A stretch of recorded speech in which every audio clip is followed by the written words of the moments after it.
The door's violent closure reverberated through Margaret, a shock that seemed to penetrate her very being. The sound, sharp and jarring, sliced through the frigid air of the yard, mimicking the report of a firearm. She stood in the deepening snow, a solitary figure outside the dwelling she had considered her sanctuary for 6 long years. Clutched to her side was her 8-year-old son, Thomas, his small body pressing against her for warmth. They possessed nothing but the garments they wore, having been expelled in haste after Raymond discovered a letter 2 hours prior. No additional layers of clothing, no sustenance, no coin, just the attire on their backs and the solace of each other's presence. Raymond's face had been contorted with fury, a shade of deep purple, the veins on his neck standing out like cords. "Leave! Take the brat with you! I never want to lay eyes on either of you again." The letter itself had been innocuous, a simple communication from Daniel Whitmore, the local schoolmaster. It commended Thomas's aptitude in arithmetic and politely inquired if Margaret might have a moment to assist with the organization of the school's modest library. The teacher's closing was formal and respectful, a mere professional courtesy, nothing more. However, Raymond had been indulging in spirits since the morning, a habit that had become increasingly frequent since the mine had curtailed his working hours. In his alcohol-addled mind, the courteous words of an educated man were twisted into irrefutable evidence of infidelity, of a clandestine affair, of a betrayal that existed solely within the confines of his own distorted perception.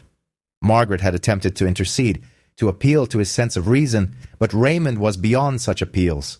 He had gripped her arm with bruising force, dragging her toward the door, tossing Thomas's coat out after them, and then slamming the door with a finality that left Margaret with the chilling certainty that no future entreaties, no apologies, no pleas for reconciliation would ever be accepted. The narrative had already been cemented in Raymond's mind. His wife had brought him shame, and his honor demanded her expulsion. The factual accuracy of the situation held no sway with him. It never had. Now, on a biting December evening in the Wyoming Territory of 1884, Margaret stood in the encroaching twilight with her son, observing the house. Their house, the one she had diligently maintained, kept warm and clean, the place where she had labored tirelessly, cooking and mending, had become a place of absolute prohibition. Raymond materialized at the window, a dark silhouette, his presence a silent sentinel ensuring their departure. "Mama, I'm cold," Thomas whispered, his voice barely audible. "I know, my darling," Margaret replied, her voice a soothing balm. "We will find somewhere warm, I promise." They began their trek through the fringes of Laramie as night descended. Margaret's mind raced, grappling with a cascade of seemingly insurmountable challenges. She had no financial resources. Raymond controlled every cent. Her family resided hundreds of miles away. Boarding houses would demand payment she could not afford. A church might offer a single night's refuge, but what then? Raymond had ensured that his version of their expulsion had circulated throughout the town before he cast them out. She could discern the judgment in the averted gazes of neighbors as she and Thomas passed. The sprawling rail yard, a complex network of tracks and sidings where freight cars awaited the dawn, lay at the edge of town. Margaret had traversed this area countless times over the years, largely oblivious to the forgotten corners where derelict or obsolete equipment lay rusting into the Wyoming earth. But now, with Thomas's hand growing progressively colder in hers and the darkness enveloping the town like a suffocating shroud, she observed everything with a newfound, desperate clarity, the perspective of someone with no other recourse. An old boxcar, clearly long abandoned by the railroad company, rested in isolation on a disused siding. Its once vibrant red paint had faded under years of exposure to the elements, now a dull, rusty hue that harmonized with the oxidized metal beneath. The car sat askew, one end slightly elevated due to the gradual settling of the trackbed over time.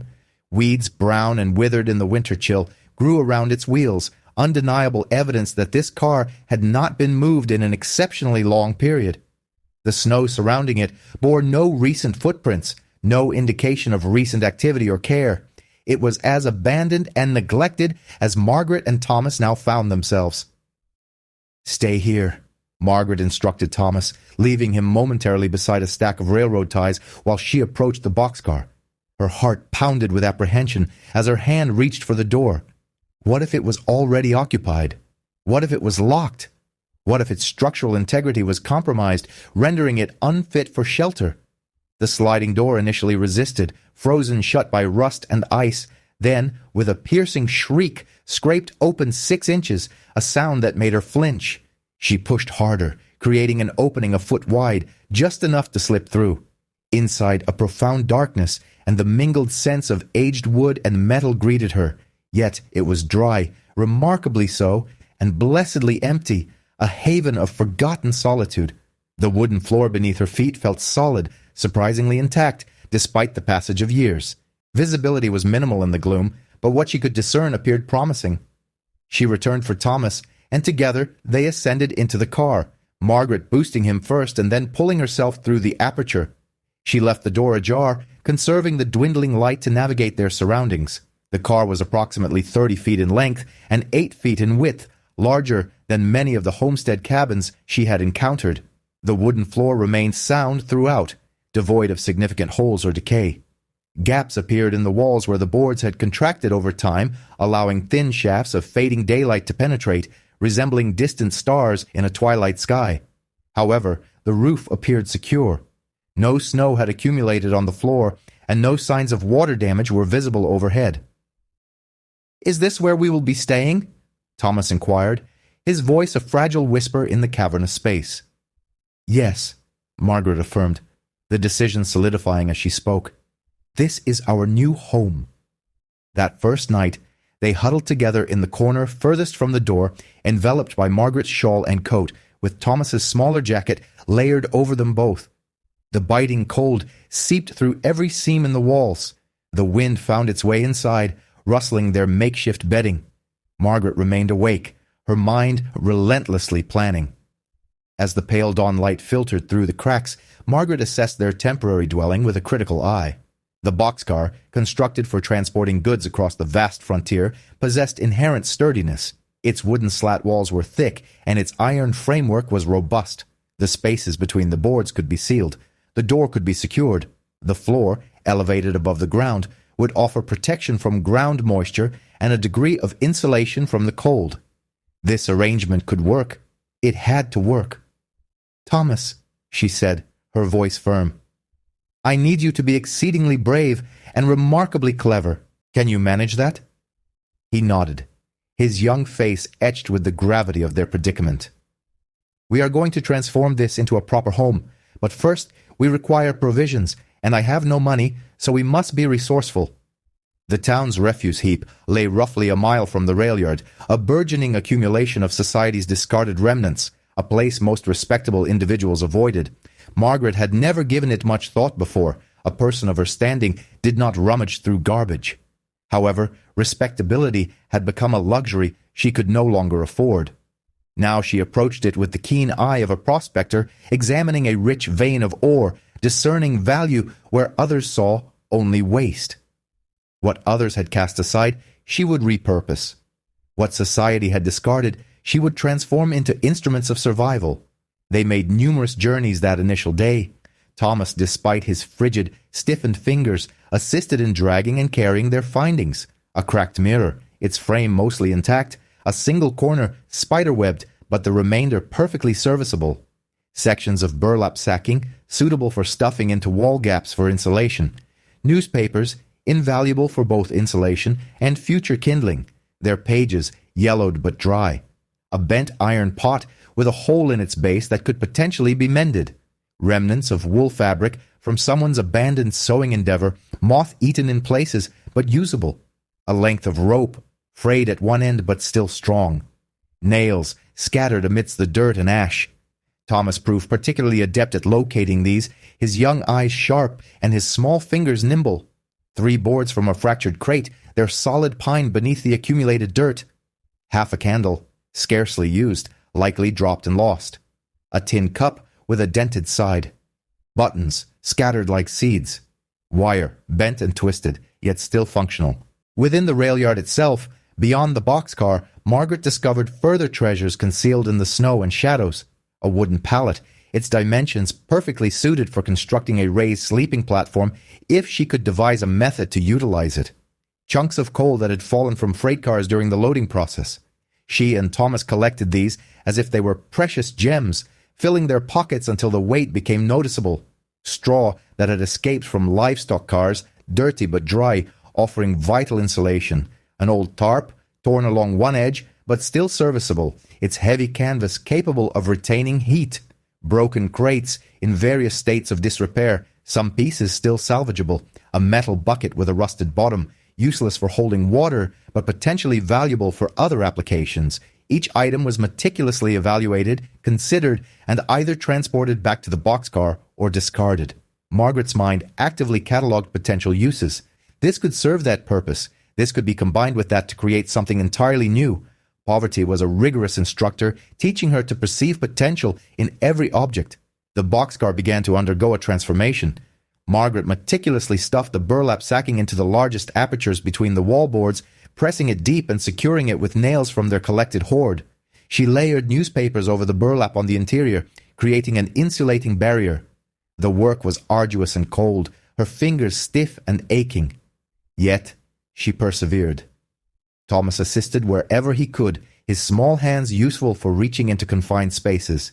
He gathered the straw into piles, sorted the nails by size, and remained vigilant for anyone who might question their activities.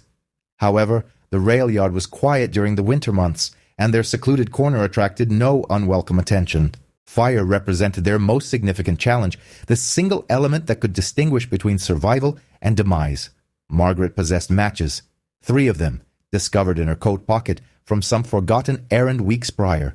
3 matches to sustain them until she could procure or fashion more. 3 opportunities to generate the warmth essential for their survival. She could not afford to squander a single one. She utilized the initial match to ascertain whether the boxcar could safely accommodate a fire without succumbing to flames around them. The prospect was terrifying, the idea of being trapped in a burning metal structure, but the alternative of succumbing to the cold was even more dire. She constructed a modest fire pit in one corner of the car, positioned as far as possible from the wooden walls, employing flat stones she had painstakingly carried, one by one, from the partially frozen creek bed approximately a quarter-mile distant. Each stone was chosen with care, flat, stable, and non-porous. She arranged them in a circular pattern, establishing a protective barrier between the flames and the wooden floor. Within the circle, she meticulously fashioned a small nest of newspaper and wood scraps, initiating the smallest possible fire that might still generate useful heat. Her hands trembled as she struck the first match. The sulfur ignited, and with careful reverence she touched it to the paper. The flame caught, grew, and spread to the kindling. Smoke began to ascend, and Margaret observed its trajectory with intense focus. Would it permeate the entire boxcar? Would they suffocate? Would she be compelled to extinguish this precious fire? To her relief, the smoke naturally gravitated towards the roof, seeking an exit. She discovered that by partially propping open the door and creating a small aperture near the roof on the opposite side, using a stick to support a loose board, she could establish a cross breeze that efficiently drew the smoke outward. The boxcar thus functioned as a makeshift chimney. The smoke escaped through carefully managed gaps that she had initially intended to seal. Perhaps, she mused, some gaps served a purpose after all. She realized that everything possessed a potential utility if one understood its inherent nature. The fire, carefully fed with coal and scraps of wood, utterly transformed the environment. Heat radiated from the stones, repelling the December cold that had been seeping into their very bones. The metal walls, which had seemed perpetually frigid, began to absorb and reflect the warmth. Thomas held his hands near the flames, and a healthy color returned to his cheeks, reviving features that had been growing pale with cold.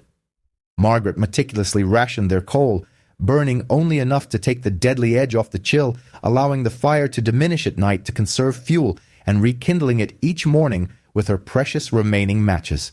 She developed an intuitive understanding of fire management, learning how to bank coals for longevity, how to position the stones for maximum heat radiation, and the precise amount of ventilation required to prevent smoke accumulation without allowing all the heat to escape Each day presented new lessons in the delicate equilibrium between warmth and safety. Sustenance proved scarcer than shelter materials, more unpredictable, and more immediately vital. For the first few days they subsisted on nothing. Margaret's stomach ached with hunger, but she endeavored to conceal it from Thomas, whose trusting eyes were a source of profound heartache. On the third day, Margaret swallowed her pride, what little remained of it after her forced expulsion, and approached the rear entrance of the hotel kitchen. She had occasionally purchased vegetables there when her finances allowed. The cook, Mrs. Chen, had always exhibited kindness in their prior encounters. She was one of the few individuals in Laramie who treated everyone with the same quiet dignity, irrespective of their social standing. Mrs. Chen answered Margaret's hesitant knock, her expression a mixture of pity and apprehension. She had undoubtedly heard Raymond's fabricated account, the same version circulating throughout the town. However, her demeanor softened upon observing Thomas standing behind his mother, thin and cold, yet valiantly attempting to maintain composure. Without uttering a word, Mrs. Chen disappeared into the kitchen and returned with a pot of stew, claiming it was burnt on the bottom and unfit for patrons. The stew was in fact perfectly delicious, rich with vegetables and tender chunks of beef that made Margaret's mouth water. Mrs. Chen pressed the pot into her hands, avoiding Margaret's gaze as if embarrassed by her own generosity or fearful of potential repercussions. From that day forward, Mrs. Chen began to accidentally burn pots regularly, always at the close of the day when Margaret discreetly arrived at the kitchen door. Occasionally it was stew, other times soup or bread that had been overbaked. Once a whole chicken had supposedly been seasoned incorrectly. Margaret understood the charade and played her part, accepting the ruined food with profound gratitude and quiet dignity. She supplemented these provisions by setting snares near the creek, employing techniques she vaguely recalled from her childhood in rural Ohio, where her father had instructed her brothers in the art of trapping. She had observed from the kitchen doorway, not comprehending at the time that she was acquiring skills that might one day prove indispensable for her survival. Utilizing the salvaged wire, she fashioned simple loop snares and placed them near the frequented pathways she identified in the snow, routes used repeatedly by rabbits. Thomas learned to check the snares each morning, his small footprints becoming a familiar pattern alongside the animal tracks. They successfully caught rabbits, and on occasion, a squirrel. Margaret skinned and cooked them over their modest fire, overcoming her initial squeamishness to perform the necessary tasks.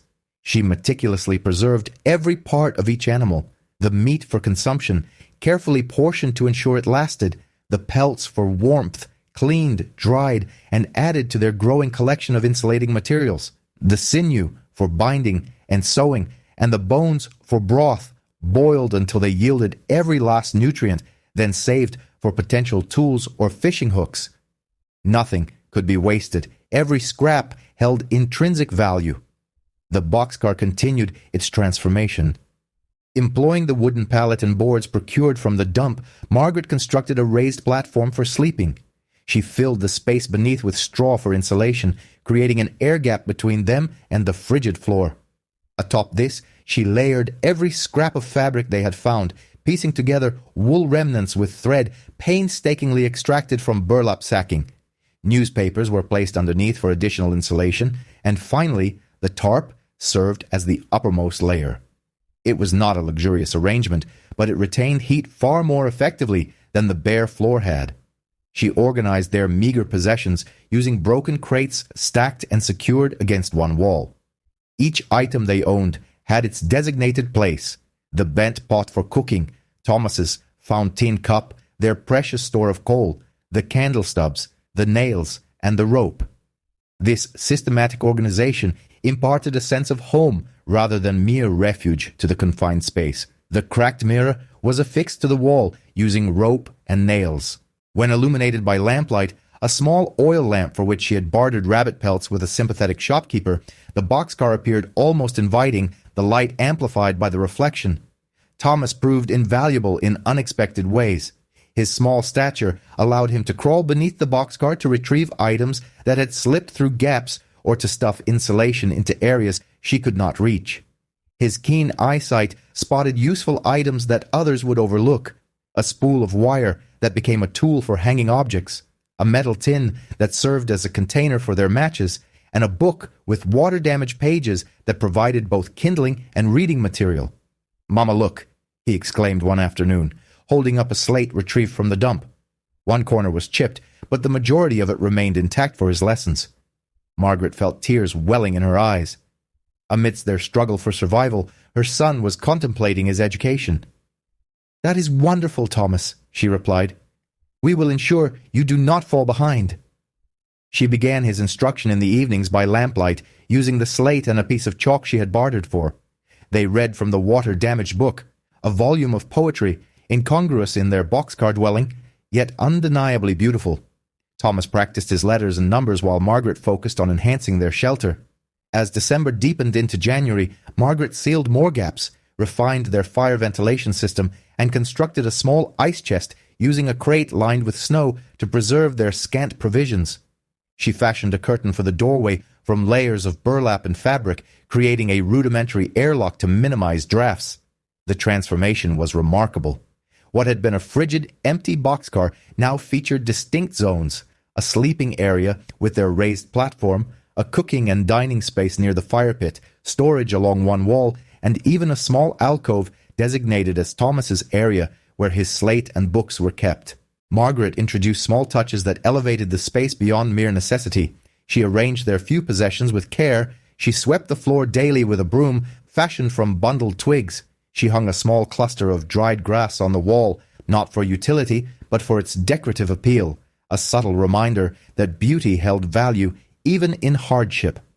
The most challenging periods occurred during the extreme cold of January, when temperatures plummeted to such depths that even their fire struggled to adequately warm the interior. Margaret would draw Thomas close on their platform, wrapping them both in every layer of clothing they possessed, recounting stories to pass the frozen hours. She spoke of her own childhood, of her parents and the farm they had worked. She told him about his grandparents, whom he had never met, bringing them to life through her words. Thomas, in turn, shared his own narratives. He concocted elaborate tales about the boxcar itself, imagining its travels across the country, carrying exotic goods and significant cargo.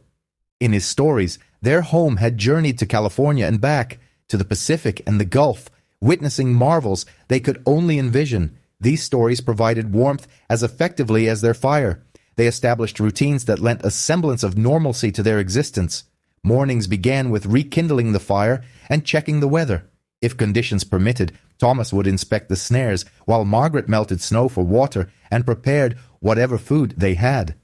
Afternoons were dedicated to labor, gathering fuel, searching for supplies, and implementing improvements to their dwelling. Evenings were reserved for lessons, storytelling, and the quiet companionship of a mother and son who had learned to rely implicitly on each other. Indeed. One evening in late January, Thomas looked up from his slate, where he had been practicing arithmetic. "Mama," he asked, "are we poor?" Margaret surveyed their boxcar home. The fire cast dancing shadows upon walls they had insulated with their own hands. Their sleeping platform was constructed from salvaged wood and discarded fabric, yet it was warm. They possessed a secure shelter, impervious to the rain, with walls that effectively shielded them from the biting wind, and a hearth that held the deadly chill at bay. They had each other. "No, my dear," she replied. "We're not lacking in means. We possess a wealth of what truly counts." February ushered in faint intimations of the approaching spring. The sun ascended a little sooner and descended a little later. The profound, bone-chilling cold began to dissipate, though winter's reign was far from concluded. Margaret started to contemplate prospects beyond mere existence. She initiated a modest enterprise, if one could classify it as such, undertaking repairs and garment adjustments. Mrs. Chen at the hotel had remarked on Margaret's enduring proficiency with a needle, and before long, Margaret found herself diligently mending rips, hemming trousers, and altering dresses for meager payment. She labored by the flickering lamplight within the confines of the railway car, her stitches small and exceptionally neat, while Thomas pursued his studies in close proximity. The collected coins accumulated gradually. With this acquired currency, she procured essential provisions: a functional cooking vessel, unmarred by damage, flour for baking, a blanket that hadn't been salvaged from refuse, and oil for their lamp. Each acquisition contributed to a marginally easier and certainly more dignified existence. "Will we reside here indefinitely?" Thomas inquired one evening. It was a query Margaret had consciously avoided. The advent of spring promised new possibilities.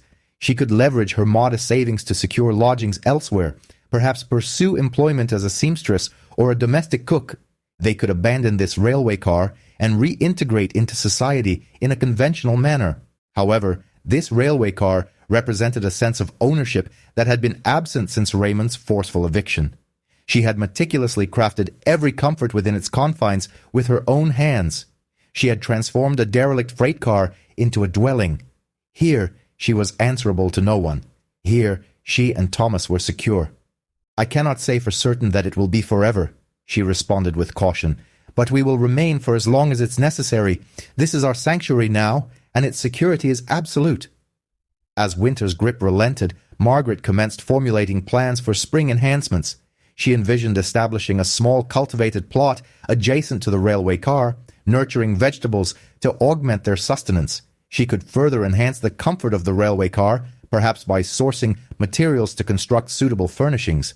She could broaden the scope of her mending service, potentially accumulating enough to acquire fabric and fashion new garments for sale. On a morning in March, Thomas awoke to observe the inaugural avian harbinger of spring perched upon the edge of the railway car's open portal, serenading the dawn. He expressed his delight with a joyous laugh, and the sound permeated their humble abode with effervescent mirth. Margaret joined him at the threshold, and together they witnessed the sunrise ascend over the railway yard. The railway car, bathed in the morning's golden light, its once vibrant red paint now subtly luminous. Wisps of smoke ascended from the roof seams, remnants of their morning fire. To an outsider, it might have appeared as mere discarded railway apparatus. To Margaret and Thomas, it was an undeniable home. "We persevered, Mamma," Thomas articulated, extending his small hand to clasp hers. "We endured." "Indeed we did," Margaret affirmed. "We endured." Yet their experience transcended mere survival. They had transmuted abandonment into a sense of belonging. They had faced rejection and cultivated self-acceptance, an acceptance of their circumstances, and an embrace of their inherent strength. The railway car stood as irrefutable evidence of what a determined woman and her son could achieve when the imperative of survival demanded it. In the subsequent weeks, Margaret arrived at a decisive resolution. She resolved to initiate the legal proceedings to claim ownership of the railway car and the parcel of land it occupied as unclaimed property. The railway company had long since neglected its existence, and as the adage goes, possession constitutes a significant portion of legal right. She intended to formalize the legal standing of what her efforts had already rendered a tangible reality. The legal fees consumed the majority of her accumulated funds, yet the attorney recommended by Mrs. Chen exhibited understanding and levied a reduced fee. Upon the official transfer of ownership in April, Margaret clutched the document in her hands, tears welling in her eyes. These were not tears of sorrow, but of profound realization that she now possessed something tangible. This railway car, this abode she had meticulously constructed from humble beginnings, was now legally her own. She affixed the deed to the wall adjacent to the mirror, a perpetual testament to her accomplishments. Thomas traced the inscribed words with his fingertip, sounding out the legal terminology until he discovered their names: Margaret and Thomas Hartford. "That's us, Mama," he declared with a sense of wonder. "Yes, my darling, that is indeed us." Spring fully unfurled, bringing with it a resurgence of life. Margaret cultivated a modest garden in the designated area beside the railway car.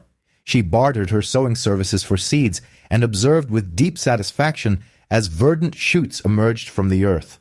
Thomas tended to the garden with the same earnest dedication he had previously exhibited in tending to snare lines. The railway car itself continued its evolutionary progression. Margaret constructed a diminutive porch at the entrance, utilizing salvaged lumber, and installed a rain barrel to collect precious water. She fashioned appropriate draperies for the newly created window openings, allowing natural light to permeate while ensuring personal privacy. She applied a fresh coat of paint to the exterior, a mixture she had concocted herself from meticulously bartered and discovered materials, bestowing upon the railway car a revitalized appearance that proclaimed its metamorphosis from discarded equipment to a genuine dwelling. The local populace began to articulate their sentiments about Margaret Hartford and her son with a newfound respect.